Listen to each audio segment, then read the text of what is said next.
l'économie circulaire. C'est assez compliqué, l'économie circulaire, dans la réalité. On part d'un fait, pour l'Europe, c'est qu'à peu près toutes les matières, nous ne les avons pas. Toutes les matières qui rentrent dans la production industrielle, nous devons aller les chercher à l'extérieur, parce qu'elles ne sont pas sur nos territoires. Elles peuvent être contenues dans les déchets sur nos territoires, mais elles ne sont pas à l'état naturel sur nos territoires.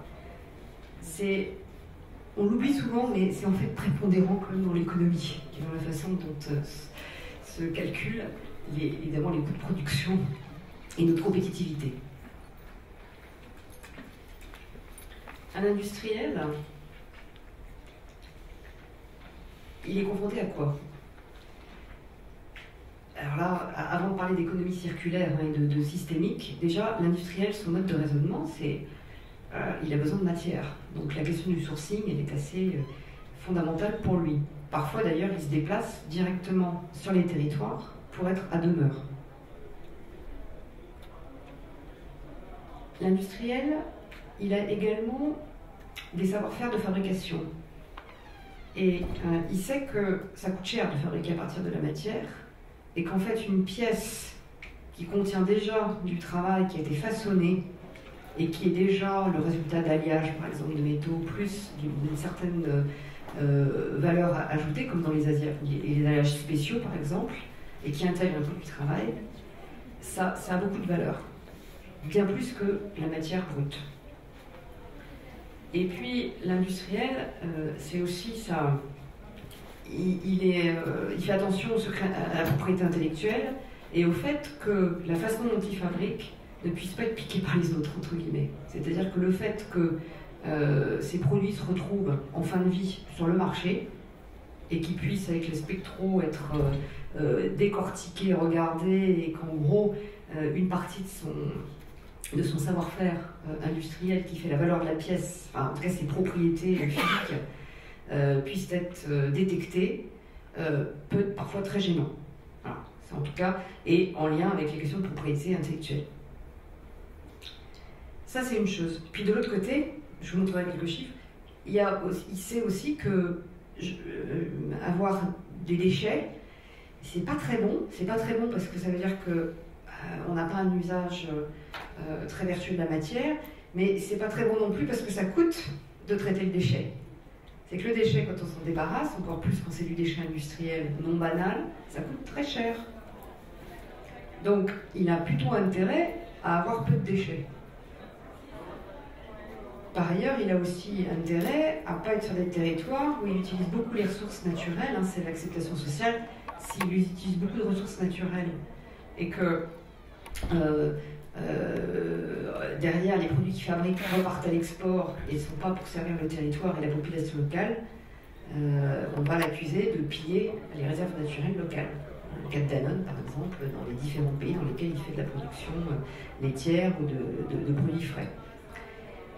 Et puis, il y a aussi cette grande question fondamentale qui est importante à un moment où énormément de pays montent dans la production industrielle. On parle de la Chine, par exemple, et de l'Inde, mais surtout de la Chine, avec toutes les questions de traçabilité industrielle. Ça veut dire que les propriétés sont bien là. Voilà, c'est pas de la copie. Donc l'industriel, il réfléchit comme ça, et donc dans son équation à lui, il se dit, par rapport à tout ça, tous ces sujets-là que je viens d'évoquer, est-ce que je m'y retrouve? Comment ça se passe? Voilà, je prends mon papier, mon crayon, je calcule, et où est-ce que j'en suis par rapport à toutes ces questions-là? Alors, juste en aparté, ça c'est, dans le monde, il y a 5 pays en fait qui génèrent 80% de la production de déchets. Sachant qu'il y a des pays où la notion de déchet n'est même pas définie. La notion de déchet, elle est récente. Avant, il n'y avait pas, on va dire avant l'ère industrielle, il n'y avait pas de déchets. Il y avait du déchet d'agriculture, des forêts, c'est du déchet biologique, c'est du déchet recyclable naturellement, qui revient dans l'écologie. Donc c'était du déchet qui rentrait naturellement en fait dans les systèmes biologiques. Donc la notion de déchet elle est récente, Et elle y monte en puissance, bien sûr, avec l'ère industrielle et avec l'ère de la consommation par les ménages. Et aujourd'hui, alors ça, c'est des chiffres qui datent de 2000, hein, donc, mais ça a forcément sensiblement bougé sur la Chine, par définition, puisque elle a connu une croissance importante sur les dernières années, donc c'est forcément beaucoup plus haut. Mais même là, déjà en 2000, on constatait que donc, le premier pays producteur de déchets, et en particulier industriels, c'était déjà la Chine, après le Japon, les États-Unis, l'Allemagne et la France. Voilà. Donc c'est pour ça que c'est un sujet. Et après, évidemment, plus on s'éloigne, plus les volumétries sont moins importantes. Donc ça permet de lire quels sont les territoires qui vont avoir une vraie problématique de traiter ce sujet de l'économie circulaire. Et puis, juste en aparté, la notion de déchets, ça rend très compliqué les analyses. Elle n'est stable dans aucun pays, c'est-à-dire que même au niveau européen, vous n'avez pas d'un pays à un autre la même définition de ce que c'est qu'un déchet municipal, un déchet industriel, un déchet commercial. Donc ça veut dire que toutes les analyses qui intègrent des tonnages, etc., je dirais, même entre, je me souviens, la France, le Royaume-Uni, on ne s'y retrouve pas. Parce qu'en fait, la segmentation n'est pas du tout la même. Donc, et puis des natures de déchets, il y en a de toutes sortes. Parfois, c'est intégré comme du déchet, parfois, c'est déjà identifié comme de la ressource. Donc, ça, c'est pour les techniciens, mais quand on parle de déchets et qu'on fait des comparaisons avec les autres pays, sur les chiffres publiés par les autres pays, on mélange des choux et des carottes.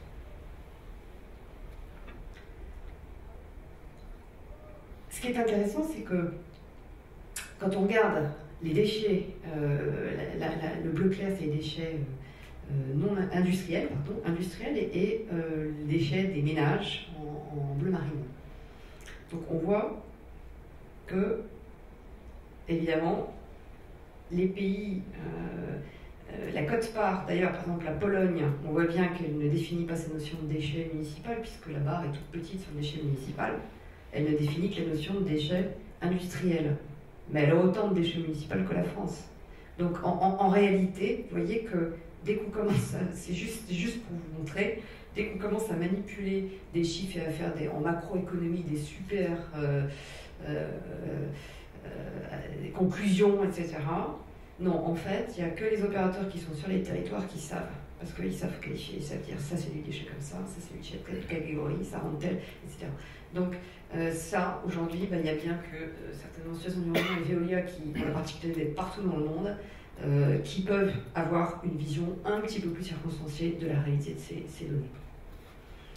Alors, on a vu que d'un côté, donc, il y a la question du sourcing, puis de l'autre côté, il y a la question que économiquement, c'est quand même pas mal de ne pas avoir trop de déchets. Et donc cette notion de... et puis de se dire, ben, finalement, on va essayer de diminuer le déchet qu'on rejette, mais on va surtout, fondamentalement, changer de paradigme et considérer qu'on ne parle plus de déchets. On revient comme aux temps anciens. On parle dorénavant de la ressource. Donc c'est de la matière. Le déchet, c'est une connotation assez péjorative. Et dans les cultures, c'est pas quelque chose de positif. En fait, quand on bascule dans le terme ressources, CITA avait créé une filière ressources, voilà, pour son recyclage, tout d'un coup, on repart dans une connotation positive et on dit, mais en fait, c'est de la ressource et on sait en faire de la matière première, de seconde main, ou, quand ce sont des pièces complètes, on sait récupérer non seulement de la ressource usinée, avec en plus bien souvent de la propriété intellectuelle et du secret de fabrication, enfin de la fabrication, quoi, un procédé de fabrication, déjà contenu dans la pièce. Donc, c'est extrêmement intéressant de se poser la question pour les industriels du recyclage et de considérer le sujet d'oublier les déchets et de partir sur les questions de ressources. Et si on extrapole pour les territoires aussi, c'est intéressant de se poser ces questions. Voilà.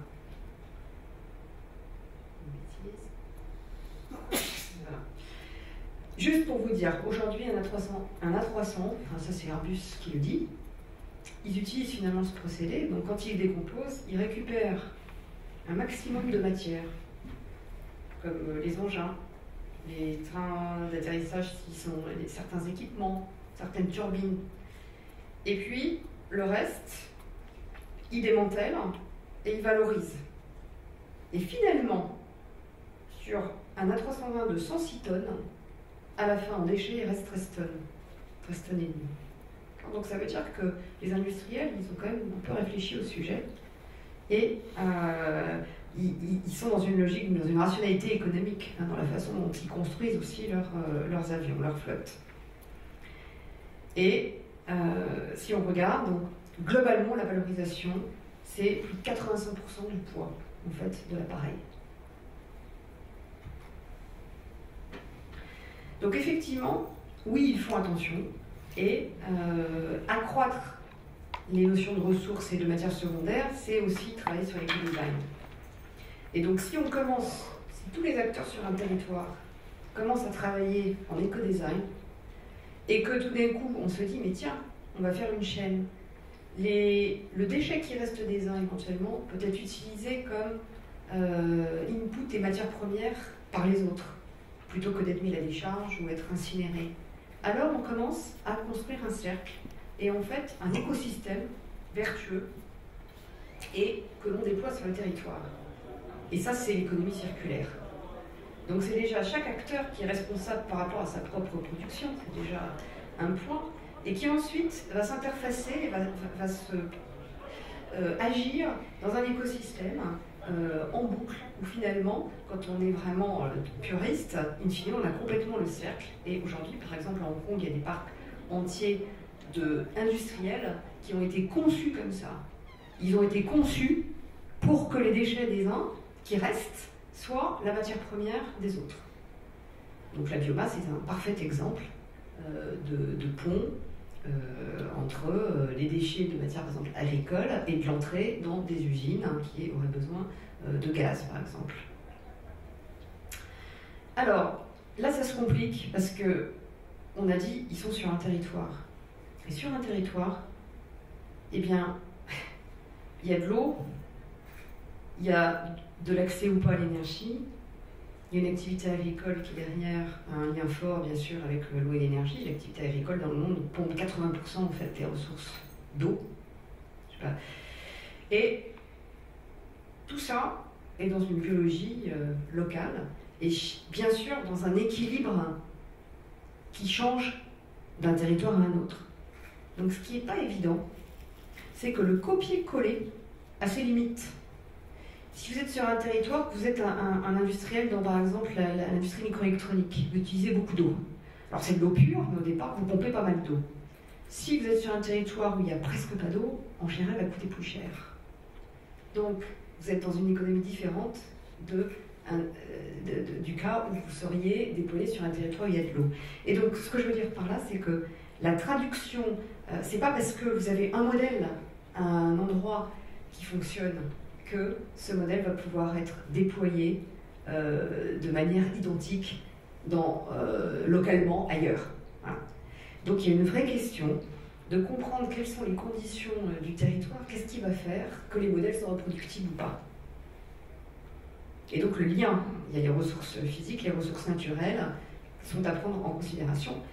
Donc finalement, l'idée de l'économie circulaire, c'est sortir des silos construits par chaque industriel entre donc le sourcing et puis les déchets en fin de production, à un système plus vertueux de boucle où chacun agit en complémentarité de l'autre, avec une question sous-jacente: est-ce viable pour mon modèle économique? Comment est-ce que j'optimise ma propre équation économique dans ce système? Et c'est pour ça que c'est pas si évident que ça de déployer dans le monde des systèmes d'économie circulaire, puisque ça veut dire que chaque partie prenante doit avoir un intérêt, bien entendu, dans le modèle en fait, qu'on lui propose. Alors on a juste, pour finir, fait j'ai demandé à des étudiants de toutes ces nationalités d'ailleurs, chinois, russes, brésiliens, danois, allemands, islandais. Comme ça, ils connaissent bien leur territoire et ils peuvent aller chercher toutes les informations ad hoc. Et on a fait un petit exercice amusant. Je leur ai demandé, dans le monde, de trouver de prendre un territoire sur leur pays où il y avait un système d'économie circulaire avec des industriels et éventuellement de l'agriculture, et de trouver dans le monde ailleurs un territoire très semblable par rapport aux ressources naturelles, et très semblable donc par rapport à la pertinence du modèle d'économie circulaire. Alors ça donnait des choses étonnantes, parce qu'on a un territoire danois qui en fait était très très proche du modèle qui a été utilisé sur un site industriel en Chine. On a en Islande une situation très proche de ce que l'on a observé sur un site en Russie, et en Allemagne, très proche de ce qu'on a observé à Curitiba au Brésil. Et voyez, en fait, pourquoi c'est juste cette illustration? C'est juste pour dire que les conditions, les ressources naturelles disponibles sur le territoire, l'historique et les problématiques qui se posent, c'est ça en fait le point d'ancrage. C'est pas la nationalité du pays. Alors, la nationalité du pays, c'est derrière, ce sont les régulations, c'est la politique, mais profondément en termes de système écologique et d'organisation industrielle, le point fondamental, c'est vraiment le local est déterminant dans la pertinence de l'économie circulaire. Alors, c'est pour ça que le copier-coller, malheureusement, a des limites. Donc j'en finis là. Mais franchement, on était tous étonnés du résultat, on ne s'attendait pas du tout. Et pourtant, on avait quasiment vraiment des similitudes extraordinaires à chaque fois, dans les deux cas d'un pays à un autre. Voilà, j'en ai fini. Je ne sais pas si vous avez des questions.